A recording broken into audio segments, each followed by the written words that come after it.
అప్పుడు గౌరవంగా మాట్లాడంటే దొరగారు ఎట్టున్నారంటాను. ఈయన పేరే అది. మరి ఇంక ఈయనకు ఇంకొక రకమైన ఎపిసెట్ పెట్టడం నాకు చాలా కష్టంగా ఉంది. ఇది ఎన్టీఆర్ నేనే దాంట్లో ఒకటి పుస్తకం, ఒకటి దొరగారు, ఒకటి ఎన్టీఆర్ గారు. దేని గురించి మాట్లాడాలో I'm not sure. But I will start with miss దొర. అత్యంతమైనటువంటి అనుబంధం వారితో నాకు ఏర్పడింది. న్యాచురల్గా నేను ఫైనాన్స్లో ఉన్నప్పుడు, తర్వాత సెక్రటరీ సీఎం, చీఫ్ సెక్రటరీ ఉన్నప్పుడు వారు ఆరోగ్యపరంగా నాకు పెద్ద వరం ఇచ్చారు. అది మంత్రి సత్యనారాయణ గారిని పరిచయం చేసింది. దీనికి వడ్డీతో సహా ఇంకొక రకంగా వసూలు చేశారు ఆయన నా దగ్గర.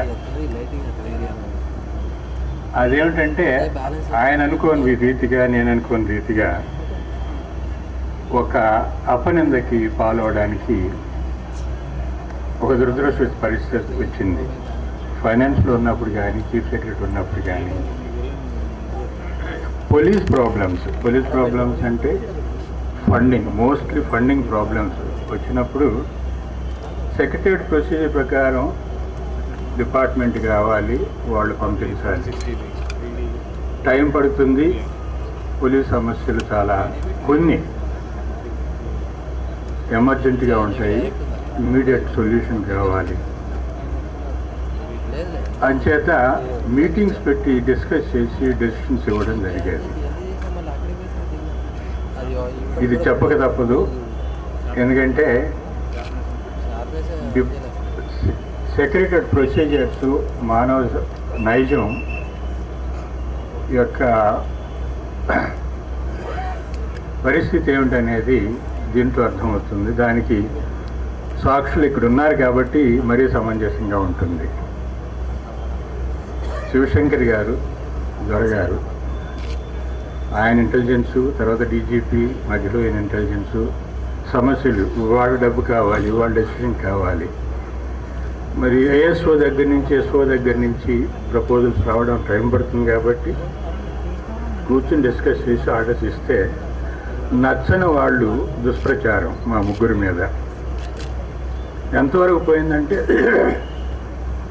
ఒకప్పుడు సిబిఐ డైరెక్టర్ గారు ఇక్కడికి ఏదో వచ్చినప్పుడు సోషల్ అకేషన్లో కలవడం జరిగింది. నాకు తెలిసిన మిత్రుడికి కూర్చున్నాడు ఒక ఆయనకు పరిచయం ఉంది. తీసుకుపోయి చాలా ప్రౌడ్గా ఫలానా ఫార్మర్ చీఫ్ సెక్రటరీ అని ఇంట్రడ్యూస్ చేయబోయాడు. చేయబోతే అతను ఇలా మొహం తిప్పుకుని వెళ్ళిపోయాడు అన్నమాట. ఎందుకంటే అతనికి ఎవరో చెప్పారు, ఇలా దొరగారిని, శివశంకర్ గారిని ఈ రకంగా ఎంకరేజ్ చేసి మమ్మల్ని అండర్మైన్ చేశారు కాబట్టి ఏదో చెప్పాలి వీళ్ళు ముగ్గురు కలిసి.